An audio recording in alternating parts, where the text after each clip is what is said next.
a traffic stop on Eucalyptus Avenue, west of northbound 215 in the city of Riverside.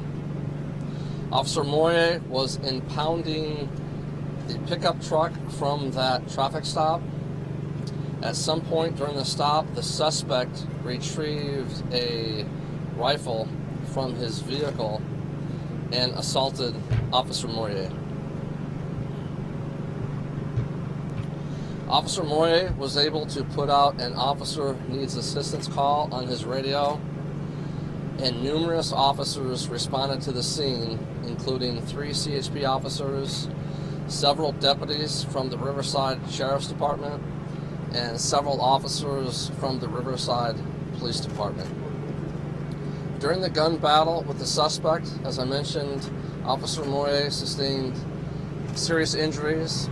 He was life-flighted to the hospital, where unfortunately he succumbed to his injuries. 3 of the CHP officers that arrived on scene, 2 of them suffered injuries, 1 did not sustain any injuries. One of the officers, a 6-year veteran of the California Highway Patrol, suffered minor injuries to his leg. The second officer, a 4-year veteran of the California Highway Patrol. Is that better? Okay, the second officer that was injured is a 4-year veteran of the California Highway Patrol, and he received major injuries to his leg. He was in critical condition.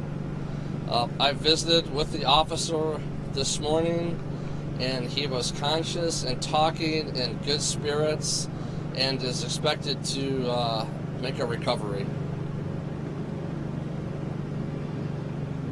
This incident shows just how dangerous the job of the California Highway Patrol and law enforcement is in general.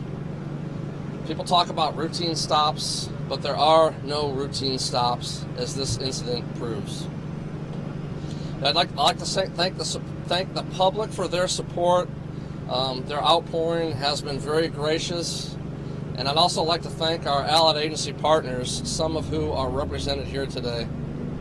The Riverside Police Department, Riverside Sheriff's Department, CAL FIRE, Riverside City Fire Department, the medical staff at Riverside County Medical Center in Moreno Valley, who valiantly tried to save Officer Moyer, but despite their efforts, he succumbed to his injuries.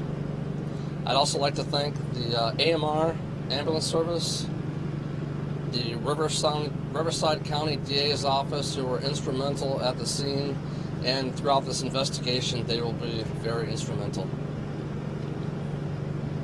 Officer Moyer was an outstanding officer. I had the privilege of meeting him numerous times. He's a 3-year member of our department. He has been a motorcycle officer for the past year. He was very excited about that. His mother last night told me that this was his dream job, and he loved going to work, and it's what he always wanted to do. Officer Moyer embodies everything that the California Highway Patrol stands for, with professionalism, dedication, and service to the public. Andre had a servant's heart, and that's why he was a member of this organization. Andre was survived by his wife, mother, father, stepfather, 2 brothers, 2 sisters, as well as an extremely large, extended, and loving family. Officer Moyer was an outstanding individual, and he will be deeply missed by the California Highway Patrol. Are there any questions? Chief, we understand that one of the last things that Officer Moyer did was volunteer on his day off on the 4th of July to participate in a parade here locally. It sounds like that typifies the type of officer that he was. Can you just share a little bit more? Well, he was a very, very caring and giving person, talking with his family last night. That's just one example of numerous. He was always here. He's the type of the guy that everybody liked. And I actually met him when he was training to be a motorcycle officer. He was training with the entire motor squad from our 3 metropolitan areas. Got to speak with him. It's a very difficult class that they go to. He was very confident, very positive in his abilities, and he went up and he passed the school first time with flying colors. But he was a very, very caring individual, and he was very well liked and respected by the entire staff here. Any other questions?